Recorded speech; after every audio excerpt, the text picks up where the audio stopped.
وللكافرين عذاب أليم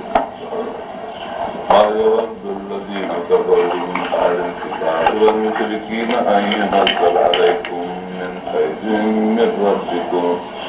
والله يختص برحمته من يشاء والله ذو الفضل العظيم ما ننسخ من آية أو ننسها نأت بخير منها أو مثلها ألم تعلم أن الله على كل شيء قدير ألم تعلم أن الله له ملك السماوات والأرض وما لكم من دون الله من ولي ولا نصير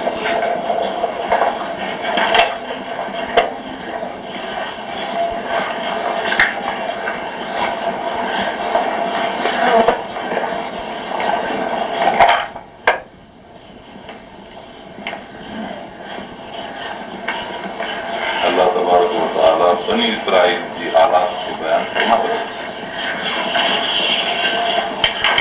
ऐं उन्हनि जी बेक़दरीअ खे उन हद ताईं बयानु कयो जो पंहिंजे वक़्त जे मुस्लिम अंबिया किराम जे क़त्ल ऐं उन्हनि जी गिरफ़्तार करण उन्हनि सां लड़ाई करण ते पहुची जंहिं मक़सद लाइ हिते आया शाम जे मुल्क खां छॾे जॾहिं उहो मक़सदु अची पहुतो बजाए इत्तिफ़ाक़ जे ख़िलाफ़ दुश्मनी शुरू करे ॾिना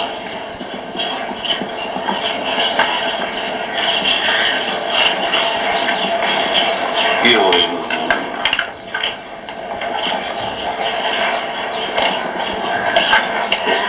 मदीने वारा माण्हू नबी अकरम सल्लल्लाहु अलैहि वसल्लम जन सां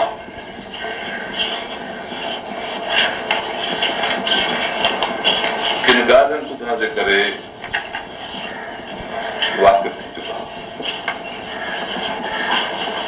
यहूद वटि कॾहिं कॾहिं ॻाल्हियूं निकिरंदियूं हुयूं त असांजी तरक़ी थींदी यहूद चवंदा हुआ असां जंहिं इंतज़ार में आयल आहियूं उहो कंहिं वक़्तु हली नबी पैदा थींदो अहिड़ियुनि ॻाल्हियुनि ॿुधण करे कंहिं ईंदड़ मज़हब जे लाइ यहूद जे दिलनि में एतिराम ऐं उब पैदा थी अंसार जे लाइ उब पैदा थी अंसार हिकिड़ी अरब जी क़ौम आहे जेके असुल यमनी आहिनि पोइ इन इनकलाबात दौर गर्दश जे करे इन इलाइक़े में अची आबाद थिया जसरत जे इलाइक़े में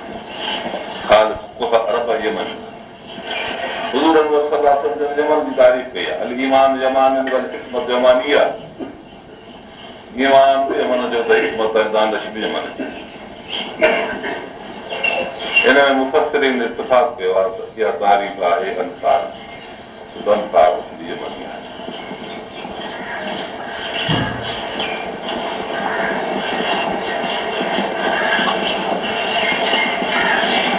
अल्लाह तबारक व तआला खे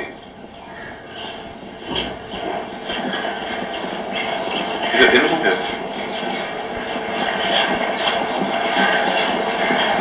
मगर हिते हाणे ज़रूरी थी पई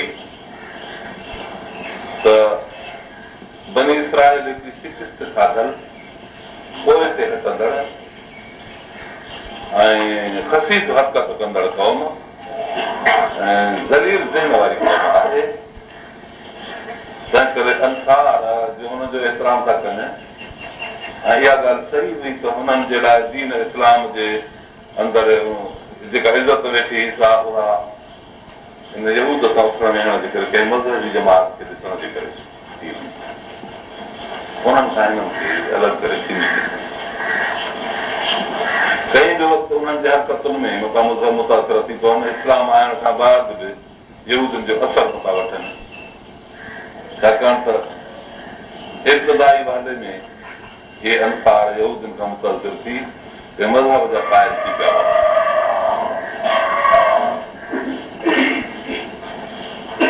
यमन जी जेका क़ौम असल सो तुब नबीअ जी ताबेदार हुई बादशाह बि हुयो, उहो तुब बादशाह हुयो, उनजी ताबेदार हुई। हिननि में कंहिं हद ताईं पुराणनि मज़हबनि जी बूइ बि हुई।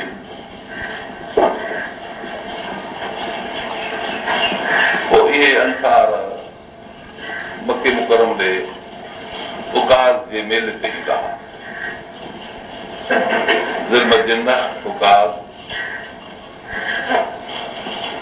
ज़ुल्म जा इहे जायूं अरब में उते मेला लॻंदा। मेलनि में चङा मठा माण्हू पिया मिलनि। हुज़ूर अनवर सल्लल्लाहु अलैहि वसल्लम सां अंसार जी जमात जी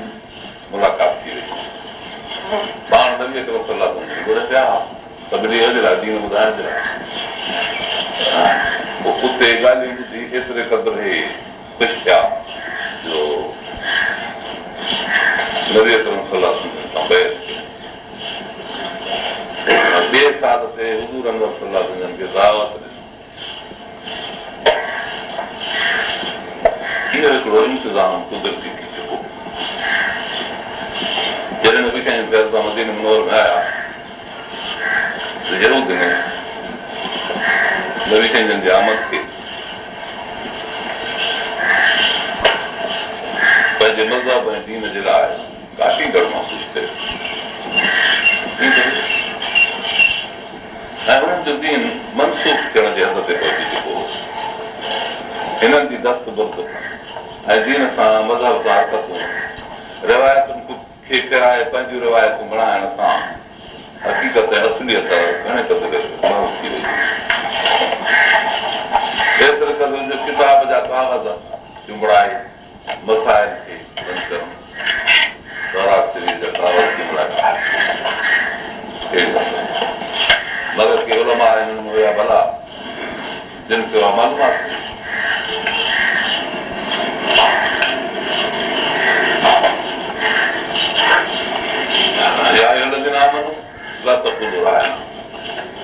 ईमान वारो तव्हां राय न कयो।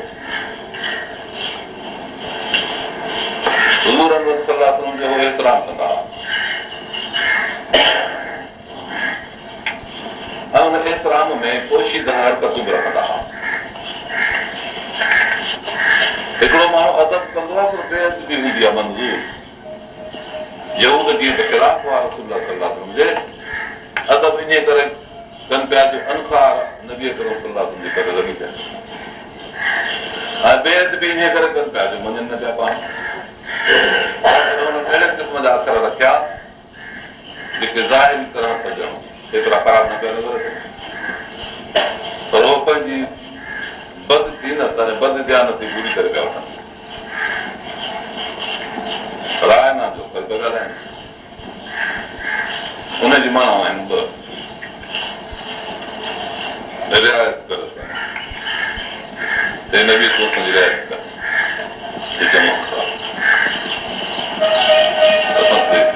महिरबानी असांजी ॻाल्हियूं ॿुधो असां सां नरमी रखो त जीअं असांखे तुंहिंजी ॻाल्हियूं सम्झूं। इहो मुतालबो चङो आहे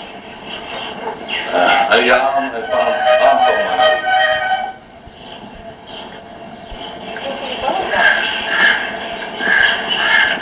ॿी माना हुई जेका उन्हनि जी पंहिंजी मक़सूद हुई त जीअं अखर जे अंदरो अंदरो पंहिंजी दिलि ख़ुशि करे वठो पंहिंजे कुफर खे परताए वठो। थोरो हिनखे इशबाह ॾेई पढ़ंदा छिकी राहीना या नबी राहीना हे नबी या मोहम्मद राहीना तूं असांजी जो राही आहीं। राई चइबो आहे फ़ख़्रनि चाढ़ींदड़ खे ढोरनि चाढ़ींदड़ खे तूं असांजो ढोर चाढ़ींदड़ हमराह या का ॿी अहिड़ी माना जेका ख़राब जंहिंखे मां सम्झां थो पर चई नथो करे त इहे मुराद हुजे छो त ॿिनि माण्हुनि जी मुराद ज़ाहिर करणी आहे न वधि में वधि इशबाह ताईं ऐं हुनजी माना ताईं मां ॿुधायो। पोइ इन अखर खे अंसार बुरो न सम्झंदा। चङा पढ़ियल घर वारा चङा माण्हू अरबी अखर हुयो बाक़ी ॿी माना ॾांहुं पोइ लहजे में असर कोन वठंदा। रब तबारक व तआला अंबिया इस्लाम जी ताबेदारी मिनवान एॾी त मज़बूत ऐं ज़ाहिर ऐं बातिन में फ़र्क़ु रखी आहे जो ईमान जो मसइलो बातिन सां आहे, इस्लाम जो मसइलो ज़ाहिर सां आहे। त इस्लाम जे लिहाज़ सां इहो अखर त चङो हो, ज़हूर में राय न हुनजी रिआयत कनि। ईमान जे लिहाज़ सां हुन में ॿी माना रखे रही, तंहिं करे मोमिन अहिड़े क़िस्म जे माना अखर खे ॿिनि मानाउनि वारे अखर खे मोमिन न सही न इस्तेमालु करे, इस्तेमालु न करे सही अहिड़ो करणु ॻाल्हाए। सैयदना उमर फारूक रज़ियल्लाहु अन्हु सुलह हुदैबिया जे ॾींहुं मुसलमान ज़िरपोश हालत में बीठो हो त अबू मसूद कुराड़ो कातिल उहो नबी करीम सल्लल्लाहु अलैहि वसल्लम सां ॻाल्हाइण आयो ऐं वॾो मिर्च माण्हू हो। हुज़ूर सल्लल्लाहु अलैहि वसल्लम सां जॾहिं ॻाल्हाए पियो त मुंहुं मुबारक ते हथ घुमाए पियो। उमर फारूक जहिड़ो भरिसां बीठो हो उहो तरार जे नौक सां हुन हथ करे पियो करे बसि ॻाल्हाए हू ज़ाहिर में इज़त पियो करे कि वॾो माण्हू पंहिंजे नंढे खे प्यार थींदो आहे, असां हया पियो करे, मगर हिनजी तबियत आहे ऐं हिनजी गैरत न पई करे। हिकिड़े दफ़े ईअं की तरार जी नौक सां परे थियोसि, वरी ॿी हाणे ॻाल्हाईंदी जज़्बात में अची करे घुमाई वरी हिन तरार जी नौक सां परे थियुसि त हिन खे सुञाणे पियो मुसलमान हुयो में ढकियूं लकियूं गुज़ारियो मन केरु आयो मन कसा गदार तूं त मुंहिंजो हथु परे करे बदर लाख जो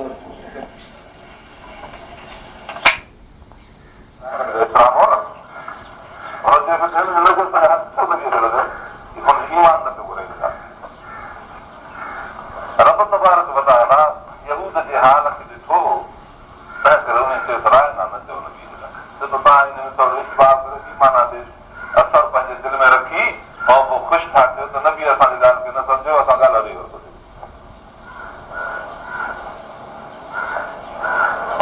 ईमानी मसइलो ऐं अलाह ताला यहूद जे दीन खे मंसूब पियो करे ऐं यहूद जे ज़ूमाना अखरनि खे बि हाणे ॾिसंदड़ थो करे। इहा हिकिड़ी ॻाल्हि आहे क़ुर जी। हा थोरो प्यास कजे इन ते। अॼोके दौर में ॾाढे हद खां वठी मसाइल जी जेका भरमार आहे मुल्क में, निमाज़ जा मसइला, तौहीद जा मसइला ऐं ॿिया अहिड़ा केतिरा मसइला, जिन मसइलनि में अहले इल्म तबके जा माण्हू अहिड़े क़िस्म जा दलाइल पेश था कनि जंहिंजी पैरवीअ सां माण्हू पंहिंजे जाते मुस्तक़ीम खां सिधे रस्ते खां केतिरो परे हलिया आहिनि। ऐं इहो यादि रखणु खपे त सिरात मुस्तक़ीम खां जेकॾहिं को परे थींदो आहे न त हिकदमि परे कोन थींदो आहे, हुन सां गॾु हलंदो आहे, रस्तो छॾे पोइ गॾु हलंदो आहे। छाकाणि त सिधे रस्ते खां जॾहिं थोरो ॿियो लाड़े रस्तो कढिजे जो कुड़वो हिकु अधु दर्जे ते परे हुजे, थोरो निकिरी हले त केतिरो वक़्तु उहो सिरात मुस्तक़ीम वारनि खे पाण सां गॾियल नज़र ईंदो आहे। हालांकि हू त पासे ते आहे, काफ़ी वक़्तनि खां पोइ पासिरो नज़र ईंदो आहे जॾहिं हीअं हक़ न निकिरी वेंदी आहे। कॾहिं घणी मंज़िल ते वञण खां पोइ जितां वरी मोटाए आणणु हुनखे मुश्किल हूंदो आहे। हिन जो मिसाल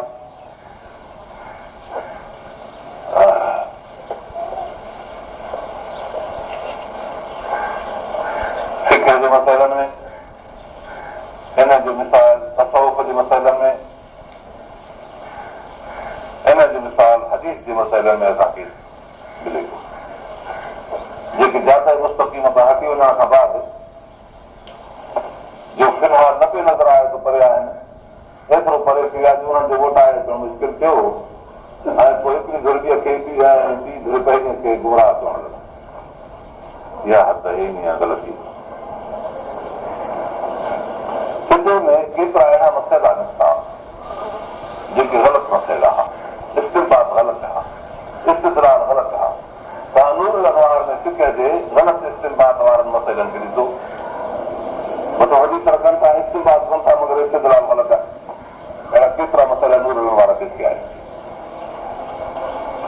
उहे शख़्स जेकर मौजूदु हुजनि हा जिन इस्तदलाल ग़लति कयो, जेकर सिखिया वारनि खे ग़लति चवनि हा ऐं ग़लति चई करे ते इस्तदलाल कयूं, सिखिया वारा घणा मथियल आहिनि। हाणे त सभु हुजण खां बाद जेके बुज़ुर्गान दिन हा उन्हनि जी ताबेदारी खां बाद जेके पोयां आया उन्हनि खे एतिरो घणो ध्यानु कयो।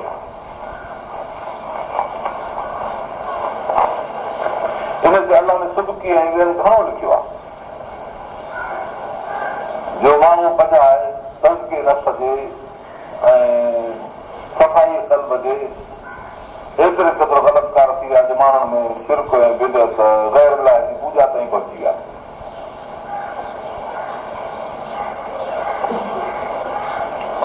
हज़रत जुनैद बग़दादी रहमतुल्लाह अलैह इन्हनि ॻाल्हियुनि खे महसूस करे सिलसिले खे एतिरो साफ़ कयो जो शिरक बिदअत ऐं रस्म ऐं रवाज खां कढी हलाईं जो सिलसिले क़ादरीअ ते अची तजदीद वठी पोइ साफ़ थियो। एतिरे क़दुरु जो तसवुर शेख जो बि सिलसिले क़ादरी में काढियो वियो।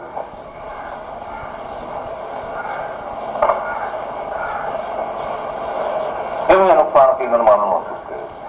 ऐं जिन सिलसिलनि में तसवुर शेख जो आहे उहे वॾी शिरकत ते पहुता अॼु बि।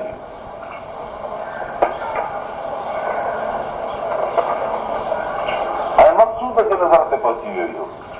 हालांकि मक़सूद त बिल्कुलु न हो, ख़फ़ीफ़ वसीलो हो। जेकर इहो कवी वसीलो हुजे हा त सहाबा किराम पंहिंजे हुज़ूर अनवर सल्लल्लाहु अलैहि वसल्लम जे तसवर खे हर कम जे अंदरि लागू न कनि हा, इहो वॾो दलील आहे। पोइ जिन शख़्सनि इहे तसवर जे मसइले खे रद्द कयो सिर्फ़ु कुफर जो फतवाऊं हज़रत शाह अहमद जहीन जहिड़े माण्हू थी। मां इहो इन लाइ ॻाल्हायो त जादे मुस्तक़ीम सां खां हर हिक रस्ते तां माण्हू वठी अलाए किथे पहुची सघे थो। मुस्तक़ीम सां खां हर हिक रस्ते तां माण्हू वठी अलाए किथे पहुची सघे थो। अहल हदीस जे मसाइल में ॾिसो, अॼु दौर जा अहल हदीस बसि गंज जेको किरात इमाम जे पुठियां न पढ़े त निमाज़ न थी, जेको रफ़े यदैन न करे निमाज़ न थी, जेको आमीन जे बैल जाहिर करे निमाज़ न थी।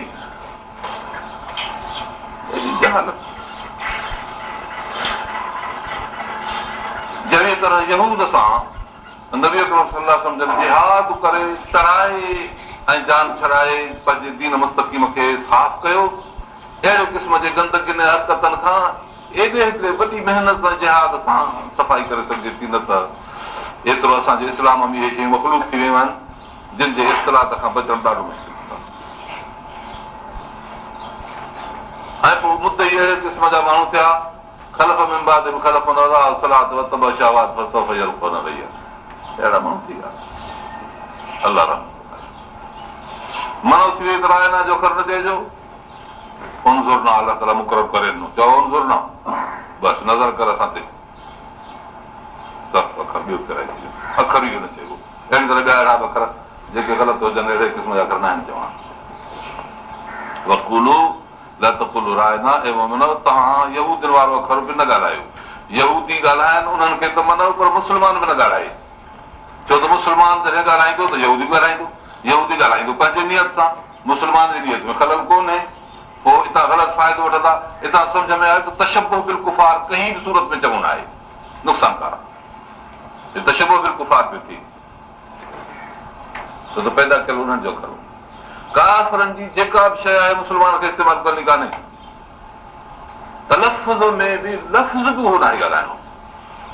एतिरी परहेज़ करणी आहे। रस्म ऐं रवाज, दौल ऐं शकिल ऐं लिबास, उहा शइ त छॾियो, पर अखर बि अहिड़ो न आहे ॻाल्हाइणो। मन तशब्बह बिक़ौमिन फहुव मिन्हुम, फरमाए त जेको जंहिं क़ौम सां शामिल थींदो उन्हनि वञा थी सघंदो क़यामत में। सीधा शइ त पोइ भले केतिरो बि मुस्तक़ीम सिधे रस्ते वारो हुजे, मगर तशब्बुह हुनखे छिके वेंदो उन क़ौम ॾांहुं,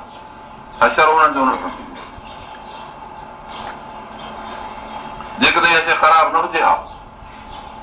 त अलाह ताला इन तशब्बुह जे मसइले खे क़ुर जे हिन आयत सां बंदि न करे हा। क़यामत ताईं तशब्बुह जो मसइलो बंदि थी वियो, मुस्लमाननि खे न आहे करणो ग़ैर क़ौम सां। तशब्बुह खे सुन्नत काटींदी आहे, बसि सुनत माण्हू छॾी थो तशबुह में कंहिं न कंहिं तशबुह जे अंदरि हली वेंदो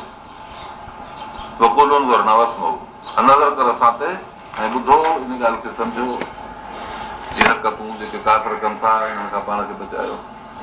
वरी काफ़िर अज़ाब न हली काफ़िरनि जे लाइ अज़ाब आहे दर्दनाक अज़ाब जो मतिलबु इहा त जॾहिं पंहिंजी पस्ती ऐं ज़िलत ॾिसंदा त हमेशह उन अहसास कमतरीअ में मुब्तला हूंदा ऐं पिया दाम कंदा रड़ंदा अलम चइबो आहे सूर खे अहिड़ो अज़ाब जेको सूर ॾींदड़ अज़ाब हुजे हिकिड़ी वॾी क़ौम मज़हबी क़ौम दुनिया जी अॻवान क़ौम जो सूर खाईंदी रहे या वॾे में वॾी ज़िलत इहा किरियल क़ौम यहूदियुनि जी इन्हनि ते इहो अज़ाब ज़रूरी थी चुको ग़लति रवश खे हुननि तरफ़ न कयो ऐं न कंदा तंहिं करे माण्हू पाण खे महफ़ूज़ रखनि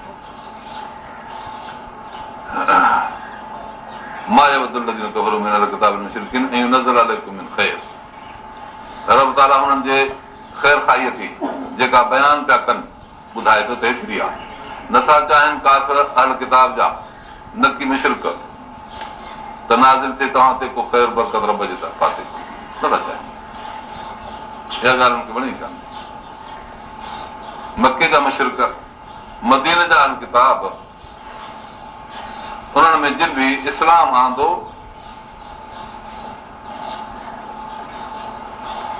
उहे त मुस्लमान थी विया जिन इस्लाम न आंदो क़ुर जो बि इनकार कयो उहे नथा चाहिनि त को तव्हांजो दीन मुनज़म हुजे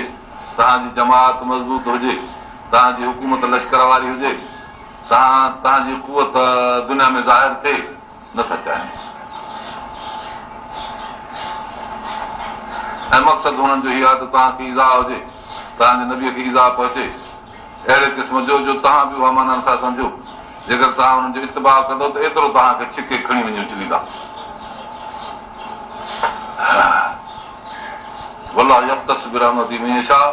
रब तबारक व तआला हिननि यहूदियुनि ऐं मुशरिकनि खां पुछंदो छा त कंहिंखे महसूस करे अलाह जी रहमत जंहिंखे पहुचे नबीअ जो इंतिखाब अलाह जी रहमत नबी जी ताबेदारी अलाह जी रहमत जंहिंखे नसीब थिए अलाह ज़ुल फज़ल अज़ीम अलाह वॾे फज़ल जो साहिब आहे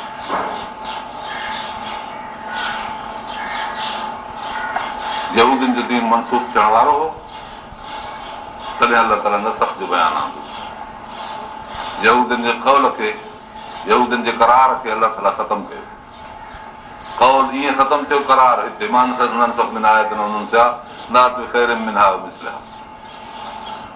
असां का आयत मनसूख कंदा आहियूं या हुनखे कंहिंजे क़ल्ब तां लाहे विसारे छॾींदा आहियूं लात ख़ैर मिनहा मिसला हुन खां बहितर आणींदा आहियूं या ओड़ी इफ़ादियत में अलम तालम अन अल्लाह अला कुल शैइन क़दीर छा तूं नथो ॼाणी त अलाह ताला हर शइ जो क़ादिर आहे अलाह क़ादिर आहे अलम तालम अन अल्लाह लहू मुल्क समावात वल अर्ज़ इहा अहिड़ी फेर घेर जी आज़ादी अलाह तबारक व तआला छो इख़्तियार कई आहे सुवाल थो पैदा थिए त सुवाल जो जवाब ख़ुदा खे हुकूमत आसमान ज़मीन जी न आहे पंहिंजे हुकूमत में जंहिंखे जेके वणे थो करे उहो मालिक आहे मालिक मिन दुनिल्लाह में वली वला नसीर तव्हां बग़ावत कंदव त काॾे वेंदव अलाह खां सवाइ ॿियो को मददगार कोन्हे न की तव्हांजे लाइ नुसरत वारो आहे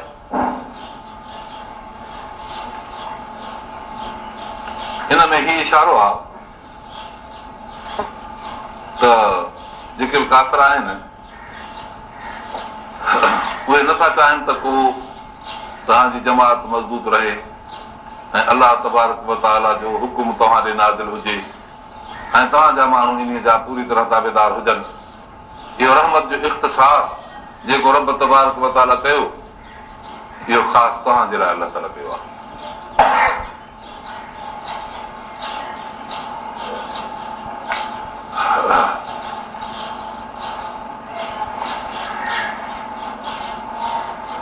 इन में रब तबारक व तआला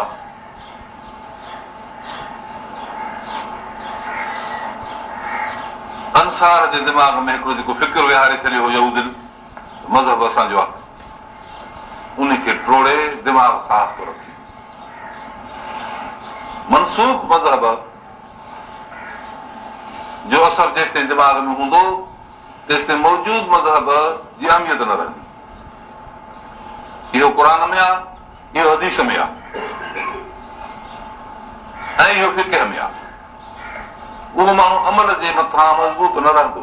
अमल हुनजो लुड़ंदड़ परेशान हूंदो, अक़ीदो हुनजो दुरुस्त न हूंदो। तंहिं करे अलाह तबारक व तआला इहा ॻाल्हि ॿुधाए छॾी त जेका मनसूख शइ आहे हुनजो इरादो न थींदो। जहिड़ी तरह विसरियल शइ जो हूंदी आहे त हुनजो इरादो न थींदो आहे।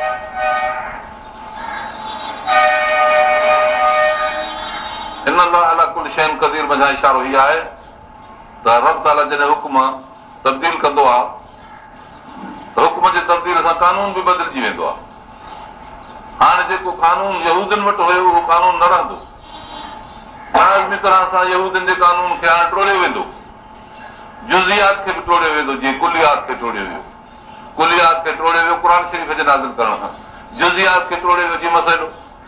भाण जे यहूदनि वटि बराबरि ॿार लिखींदा, भाण जे सां मामो शादी कंदो, इस्लाम हिनखे मना कयो, यहूदियत खे ख़तमु